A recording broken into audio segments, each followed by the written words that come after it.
Continue reading Bhagavad Gita as it is by A.C. Bhaktivedanta Swami Prabhupada, Chapter 8, Attaining the Supreme, Text 1. Arjuna Uvacha Kim tad Brahma kim adhyatmam kim karma purushottama adhibhutam cha kim proktam adhidevam kim uchyate. Arjuna inquired, O my Lord, O Supreme Person, what is Brahman, what is self, what is the self? What are fruitive activities? What is this material manifestation? And what are the demigods? Please explain this to me. In this chapter, Lord Krishna answers different questions from Arjuna, beginning with what is Brahman. The Lord also explains karma, fruitive activities, devotional service, and yoga principles and devotional service in its pure form. The Srimad Bhagavatam explains that the Supreme Absolute Truth is known as Brahman, Paramatma and Bhagwan. In addition, the living entity, the individual soul, is also called Brahman. Arjuna also inquires about Atma, which refers to body, soul and mind. According to the Vedic dictionary, Atma refers to the mind, soul, body and senses also. Arjuna has addressed the Supreme Lord as Purushottama, the Supreme Person, which means that he was putting these questions not simply to a friend but to the Supreme Person, knowing him to be the Supreme Authority able to give definitive answers.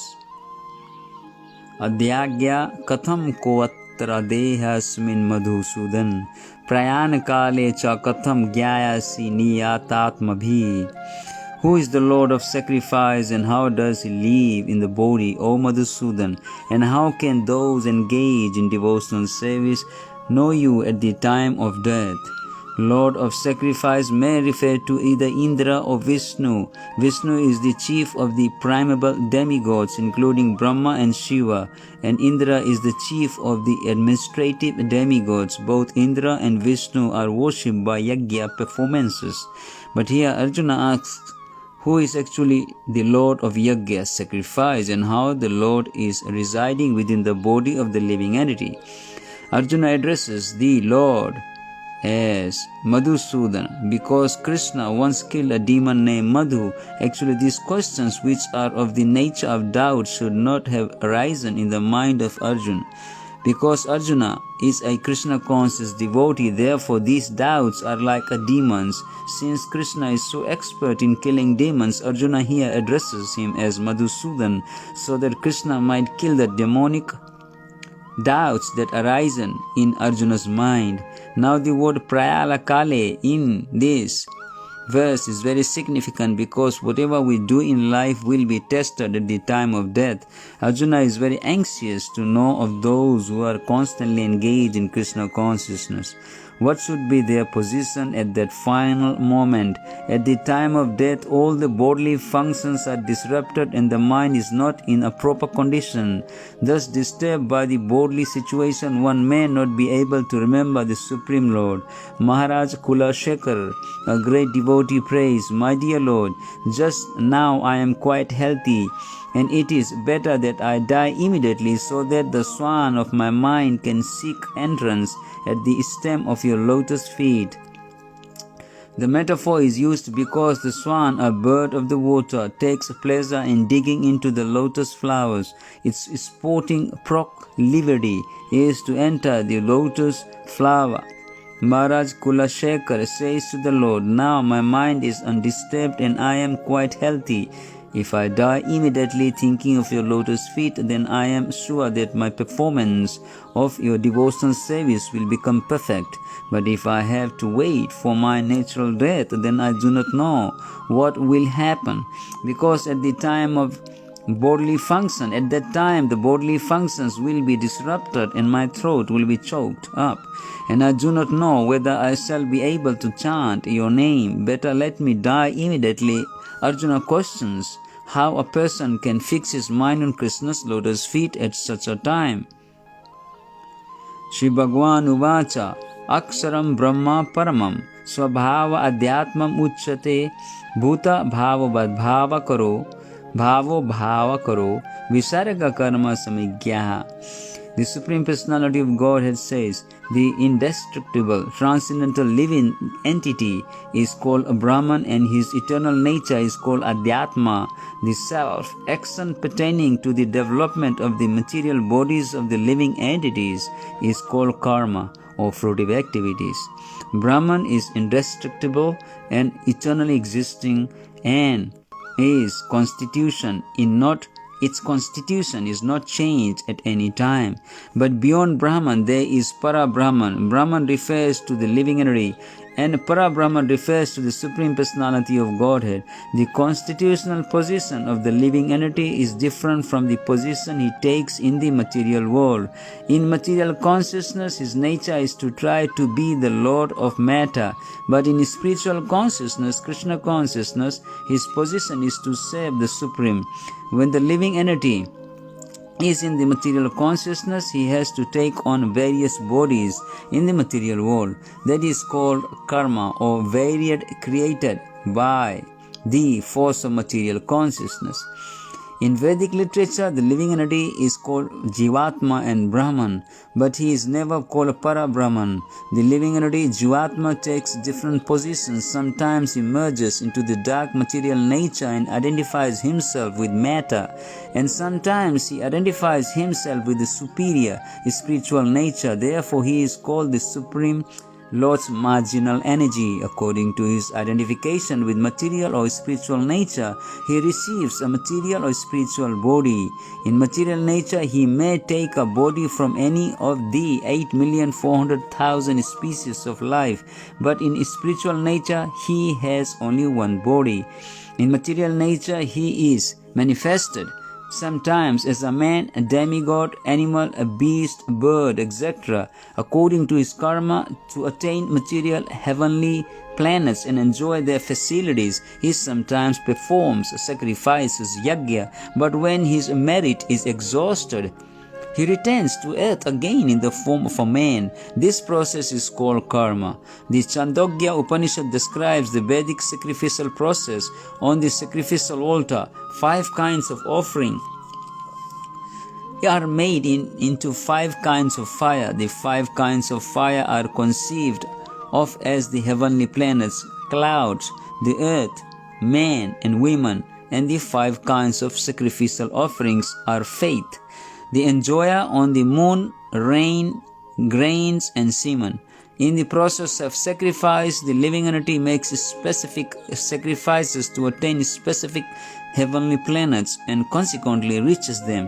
When the merit of sacrifice is exhausted, the living entity descends to earth in the form of rain, then takes on the form of grains, and the grains are eaten by man and transformed into semen, which impregnates a woman, and thus the living entity once again attains the human form to perform sacrifice, so repeat the same cycle. In this way, the living entity perpetually comes and goes on the material path. The Krishna conscious person, however, avoids such sacrifices. He takes directly to Krishna consciousness and thereby prepares himself to return to Godhead. Impersonalist commentators on the Bhagavad Gita unreasonably assume that Brahman takes the form of Jiva in the material world. And to substantiate this, they refer to chapter 15, verse 7 of the Gita. But in this verse, the Lord also speaks of the living entity as an eternal fragment of myself. The fragment of God, the living entity, may fall down into the material world, but the Supreme Lord Achyuta never falls down. Therefore, this assumption that the Supreme Brahman assumes the form of Jiva is not acceptable. It is important to remember that in Vedic literature, Brahman, the living entity, is distinguished from Para Brahman, the Supreme Lord. Adibhutam aksarabhava purusas chadhi daivatam adiyagyaham evatra deh britambara. O best of the embodied beings, the physical nature which is constantly changing is called Adibhuta, the material manifestation, the universal form of the Lord, which includes all the demigods like those of the sun and moon, is called Adidaiva, and I, the Supreme Lord, represented as the super soul in the heart of every embodied being, am called Adiyagya, the Lord of Sacrifice. The physical nature is constantly changing. Material bodies generally pass through 6 stages. They are born, they grow, they remain for some duration, they produce some byproducts, they dwindle, and then they vanish. This physical nature is called Adibhuta. It is created at a certain point and will be inhalated at a certain point. The conception of the universal form of the Supreme Lord, which includes all the demigods and their different planets, is called Adidevata, and present in the body along with the individual soul is the Supersoul, a plenary representation of Lord Krishna. The Supersoul is called the Paramatma or Adhyagya, and is situated in the heart. The word Eva is particularly important in the context of this verse, because by this word the Lord stresses that the Paramatma is not different from Him. The Supersoul, the Supreme Personality of Godhead, seated beside the individual soul, is the witnesses of the individual soul's activities and is the source of the soul's various types of consciousness. The Supersoul gives the individual soul an opportunity to act freely and witnesses his activities. The functions of all these different manifestations of the Supreme Lord automatically become clarified for the pure Krishna conscious devotee engaged in transcendental service to the Lord. The gigantic universal form of the Lord called Adidevata is contemplated by the neophyte who cannot approach the Supreme Lord in his manifestation as Supersoul. The neophyte is advised to contemplate the universal form of Virat Rupa, Virat Purusha, whose legs are considered the lower planets, whose eyes are considered the sun and moon, and whose head is considered the upper planetary systems. Antakale cha mam eva ismaram muktava kalevaram ya prayati sa madbhavam yati nasti atra samsaya. And whoever at the end of his life quits his body, remembering me alone, at once attains my nature. Of this there is no doubt. In this verse, the importance of Krishna consciousness is stressed. Anyone who quits his body in Krishna consciousness is at once transferred to the transcendental nature of the Supreme Lord. The Supreme Lord is the purest of the pure. Therefore, anyone who is constantly Krishna conscious is also the purest of the pure. The word Ismara, remembering, is important. Remembrance of Krishna is not possible for the impure soul who has not practiced Krishna consciousness in devotional service. Therefore, one should practice Krishna consciousness from the very beginning of life. If one wants to achieve success at the end of his life, the process of remembering Krishna is essential. Therefore, one should constantly, incessantly chant the Maha Mantra, Hare Krishna, Krishna Krishna, Hare Hare, Hare Rama, Rama Rama, Hare Hare. Lord Chaitanya has advised that one be as tolerant as a tree. Turor api sahi suna. There may be so many impediments for a person who is chanting Hare Krishna. Nonetheless, tolerating all these impediments, one should continue to chant Hare Krishna, Krishna Krishna, Hare Hare, Hare Rama, Rama Rama, Hare Hare, so that at the end of one's life one can have the full benefit of Krishna consciousness. Yam yam vapi smaram bhavam tyajati ante kalevaram tam tam evaiti kaunteya sada tad bhava bhavitaha. Whatever state of being one remembers when he quits his body, O son of Kunti, that state he will attain without fail. The process of changing one's nature at the critical moment of death is here explained. A person who at the end of his life quits his body thinking of Krishna attains the transcendental nature of the Supreme Lord. But it is not true that a person who thinks of something other than Krishna attains the same transcendental state. This is a point we should note very carefully. How can one die in the proper state of mind? Maharaj Bharata, although a great personality, thought of a deer at the end of his life, and so in his next life he was transferred into the body of a deer. Although as a deer, he remembered his past activities, he had to accept that animal body.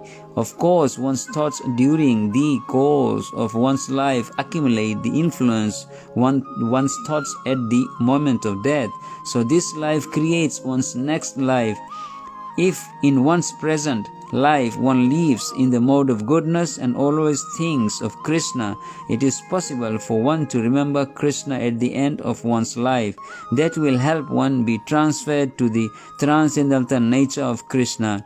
If one is transcendentally absorbed in Krishna's service, then his next body will be transcendental, spiritual, not material. Therefore, the chanting of Hare Krishna, Krishna Krishna, Hare Hare, Hare Rama, Rama Rama, Hare Hare is the best process for successfully changing one's state of being at the end of one's life. तस्मात् सर्वेषु कालेषु मामनुस्मर युद्ध च मायि अर्पितो मनो बुद्धि मम विसायसि असंशया. Therefore, Arjuna, you should always think of me in the form of Krishna and at the same time carrying out your prescribed duty of fighting with your activities dedicated to me and your mind and intelligence fixed on me. You will attain me without a doubt. This instruction to Arjuna is very important for all men engaged in material activities. The Lord does not say that one should give up his prescribed duties or engagements. One can continue them and at the same time think of Krishna. By chanting Hare Krishna, this will free one from material contamination and engage the mind and intelligence in Krishna. By chanting Krishna's names, one will be transferred to the supreme planet Krishna Loka without a doubt. अभ्यास योगा युक्तेन चेतसा नान्य गामिना परमं पुरुषं दिव्यं याति पार्थना चिंतयन्. He who meditates on me as the Supreme Personality of Godhead, his mind constantly engaged in remembering me, undeviated from the path, he, O Partha, is sure to reach me. In this verse, Lord Krishna stresses the importance of remembering him. One's memory of Krishna is revived by chanting the Maha Mantra, Hare Krishna. By this practice of chanting and hearing the sound vibration of the Supreme Lord, one's ear, tongue and mind are engaged. This mystic meditation is very easy to practice and it helps one attain the Supreme Lord. Purushottam means enjoyer. Although living entities belong to the marginal energy of the Supreme Lord, they are in material contamination. They think themselves enjoyers, but they are not the Supreme Enjoyer. Here it is clearly stated that the Supreme Enjoyer is the Supreme Personality of Godhead in his different manifestations and plenary expansions as Narayana, Vasudeva, etc. The devotee can constantly think of the object of worship, the Supreme Lord, in any of these features. Narayan, Krishna, Ram, etc. By chanting Hare Krishna, this practice will purify him and at the end of his life, due to his constant chanting, he will be transferred to the kingdom of God. Yoga practice is meditation on the super soul within. Similarly, by chanting Hare Krishna, one fixes his mind always on the Supreme Lord. The mind is fickle and therefore it is necessary to engage the mind by force to think of Krishna. One example often given is that of the caterpillar that thinks of becoming a butterfly and so is transformed into butterfly in the same life. Similarly, if we constantly think of Krishna, it is certain that at the end of our lives we shall have the same bodily constitution as Krishna. Kavim Puranam Anusasitaram Anor Aniyam Sam Anusmritya Sarvasya Dharadhamachintya Rupam Aditya Varanam Tamasa Prasatat. One should meditate upon the Supreme Person as the one who knows everything, as he who is the oldest, who is the controller, who is smaller than the smallest, who is the maintainer of everything, who is beyond all material conception, who is inconceivable, and who is always a person. He is luminous, like the sun, and he is transcendental beyond this material nature. The process of thinking of the Supreme is mentioned in this verse. The foremost point is that He is not impersonal or void. One cannot meditate on something impersonal or void. That is very difficult. The process of thinking of Krishna, however, is very easy and is factually stated herein. First of all, the Lord is Purusa, a person. We think of the person Rama and the person Krishna, and whether one thinks of Rama or of Krishna, what he is like is described in this verse of Bhagavad Gita. The Lord is Kavi, that is, He knows past, present and future, and therefore knows everything. He is the oldest personality because He is the origin of everything. Everything is born out of Him. He is also the supreme controller of the universe, and He is the maintainer and instructor of humanity. He is smaller than the smallest. The living entity is 1/10,000th part of the tip of a hair, but the Lord is so inconceivably small that He enters into the heart of this particle. Therefore He is called smaller than the smallest. As the Supreme, He can enter into the atom and into the heart of the smallest and control him. As the super soul, although so small, He is still all pervading and is maintaining everything. By Him all these planetary systems are sustained. We often wonder how these big planets are floating in the air. It is stated here that the Supreme Lord, by His inconceivable energy, is sustaining all these big planets and systems of galaxies. The word achintya, inconceivable, is very significant in this connection. God's energy is beyond our conception, beyond our thinking, jurisdiction, and is therefore called inconceivable, achintya. Who can argue this point? He pervades this material world and yet is beyond it. We cannot comprehend even this material world, which is insignificant compared to the spiritual world. So how can we comprehend what is beyond? Achintya means that which is beyond this material world, that which our argument, logic and philosophical speculation cannot touch, that which is inconceivable. Therefore, intelligent persons avoiding useless argument and speculation should accept what is stated in scriptures like the Vedas, Bhagavad Gita and Srimad Bhagavatam and follow the principles that set down. This will lead one to understanding.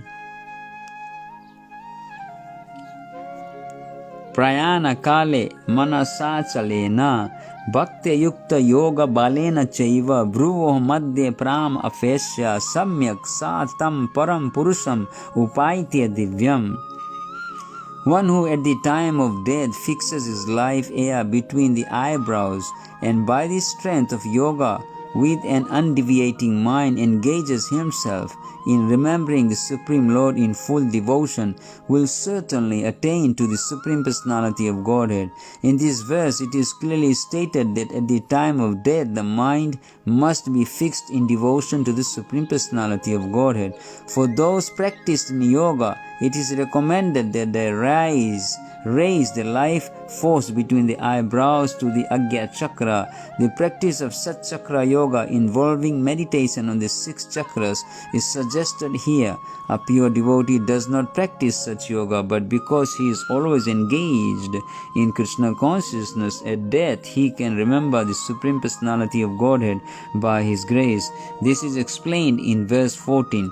The particular use of the word yoga balena is significant in this verse because without practice of yoga, whether Sat Chakra Yoga or Bhakti Yoga, one cannot come to this transcendental state of being at the time of death. One cannot suddenly remember the Supreme Lord at death. One must have practiced some yoga system, especially the system of Bhakti Yoga. Since one's mind at death is very disturbed, one should practice transcendental through yoga during one's life. Yad aksharam veda vido vadanti visanti yad yatayo vitaraga yad ichanto brahmacharyam charanti tatte padam sangrahena prabhakshaye. Persons who are learned in the Vedas, who utter Omkara and who are great sages in the renounced order enter into Brahman desiring such perfection. One practices celibacy. I shall now briefly explain to you this process by which one may attain salvation. Lord Shri Krishna has recommended to Arjuna the practice of Sat Chakra Yoga, in which one places the air of light between the eyebrows. Taking it for granted that Arjuna might not know how to practice Sat Chakra Yoga, the Lord explains the process in the following verses. The Lord says that Brahman, although one without a second, has various manifestations and features, especially for the impersonalists. The Aksara or Omkara, the syllable Om, is identical with Brahman. Krishna here explains the impersonal Brahman, into which the renounced order of sages enter. In the Vedic system of knowledge, students from the very beginning are taught to vibrate Om and learn of the ultimate impersonal Brahman by living with the spiritual master in complete celibacy. In this way, they realize two of Brahman's features. This practice is very essential for the student's advancement in spiritual life. But at the moment, such brahmachari, unmarried celibate life is not at all possible. The social construction of the world has changed so much that there is no possibility of one's practicing celibacy from the beginning of student life. Throughout the world, there are many institutions for different departments of knowledge, but there is no recognized institution where students can be educated in the brahmachari principles. Unless one practices celibacy, advancement in spiritual life is very difficult. Therefore, Lord Chaitanya has announced, according to the scriptural injunctions for this age of Kali, that in this age no process of realizing Supreme is possible except the chanting of the holy names of Lord Krishna. Hare Krishna, Krishna Krishna, Hare Hare, Hare Rama, Rama Rama, Hare Hare. Sarva dwarani samyamya manohirdi nirudya cha murdhini adhyatmana pranam astitva yoga dharanam. The yogic situation is that of detachment from all sensual engagements, closing all the doors of the senses and fixing the mind on the heart and the life air at the top of the head. One establishes himself in yoga. To practice yoga as suggested here, one first has to close the doors of all sense enjoyment. This practice is called pratyahara, or withdrawing the senses from the sense objects. The sense organs for acquiring knowledge, the eyes, ears, nose, tongue and touch, should be fully controlled and should not be allowed to engage in self-gratification. In this way, the mind focuses on the super soul in the heart, and the life force is raised to the top of the head. In the 6th chapter, this process is described in detail. But as mentioned before, this practice is not practical in this age. The best process is Krishna consciousness. If one is always able to fix his mind on Krishna in devotional service, it is very easy for him to remain in an undisturbed transcendental trance or in samadhi. Om iti ekaksaram brahma vyaharam mam anusamram ya prayati tyajam deham sayati paramam gatim. After being situated in this yoga practice and vibrating the sacred syllable Om, the supreme combination of letters, if one thinks of the Supreme Personality of Godhead and quits his body, he will certainly reach the spiritual planets. It is clearly stated here that Om, Brahman and Lord Krishna are not different. The impersonal sound of Krishna is Om, but the sound Hare Krishna contains Om. The chanting of the Hare Krishna mantra is clearly recommended for this age. So, if one quits his body at the end of life chanting Hare Krishna, Krishna Krishna, Hare Hare, Hare Rama, Rama Hare Hare, he certainly reaches one of the spiritual planets. According to the modes of his practice, the devotees of Krishna enter the Krishna planet, Goloka Vrindavan. For the personists, there are also innumerable other planets known as Vaikuntha planets in the spiritual sky, whereas the impersonalists remain in the Brahma Jyoti. Ananya chetata satatam yo mam smriti nitya sa tasyaham sulabha partha nitya yuktasya yogina. For one who always remembers me without a deviation, I am easy to obtain, O son of Pritha, because of his constant engagement in devotional service.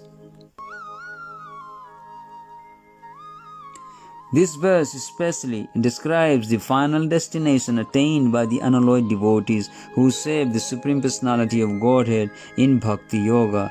Previous verses have mentioned 4 different kinds of devotees: the distressed, the inquisitive, those who seek material gain, and the speculative philosophers.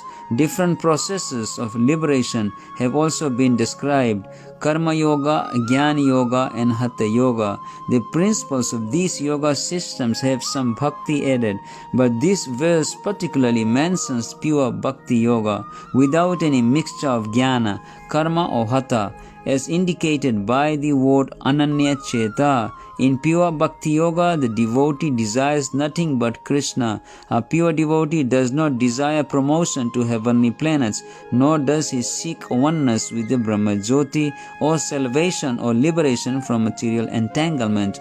A pure devotee does not desire anything.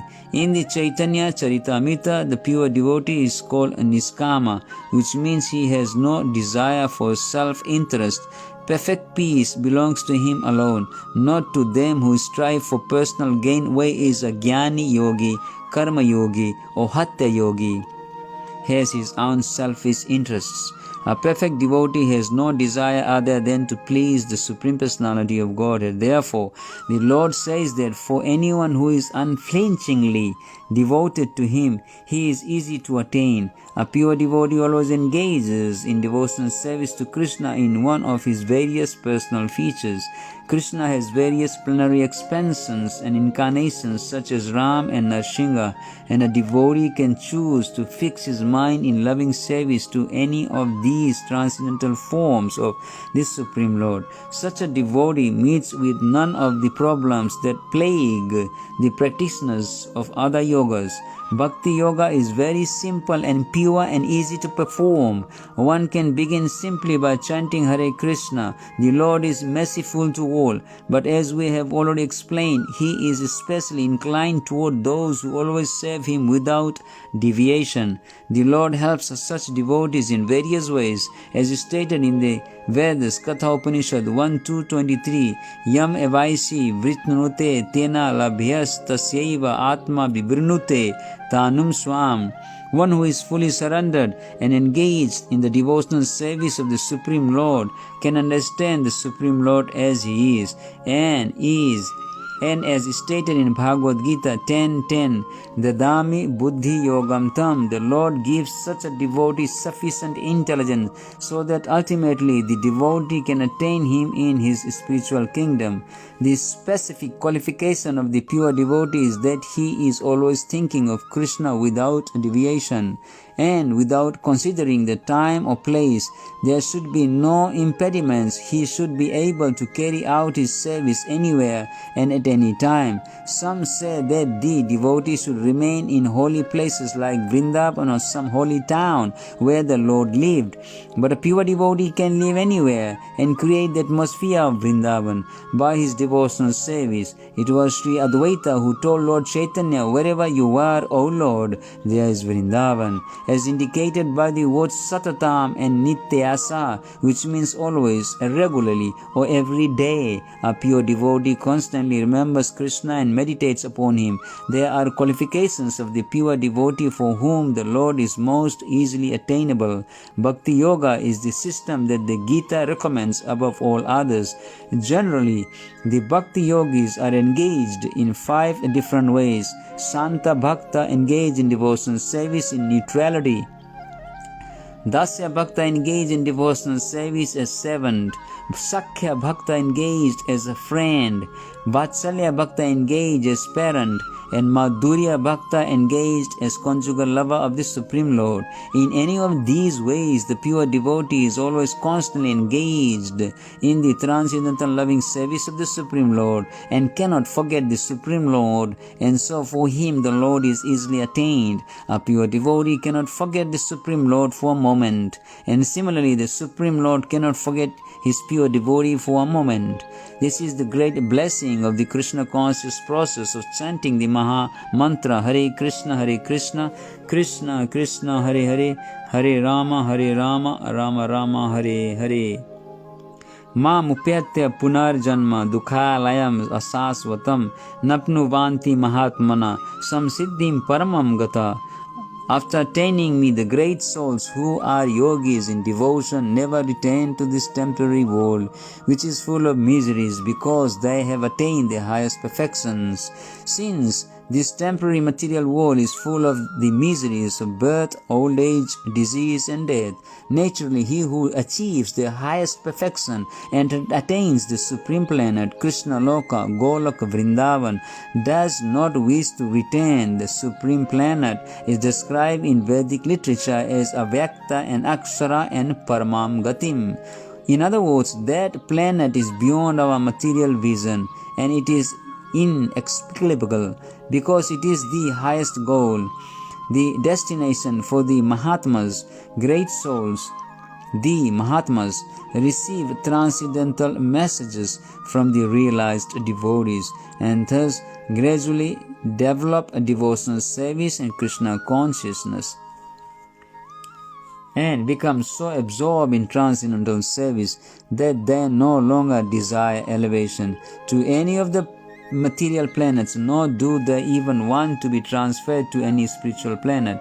They only want Krishna and Krishna's association and nothing else. That is the highest perfection of life. This verse specifically mentions the personal devotees of the Supreme Lord Krishna. These devotees in Krishna consciousness achieve the highest perfection of life. In other words, they are the supreme souls. Hare Krishna.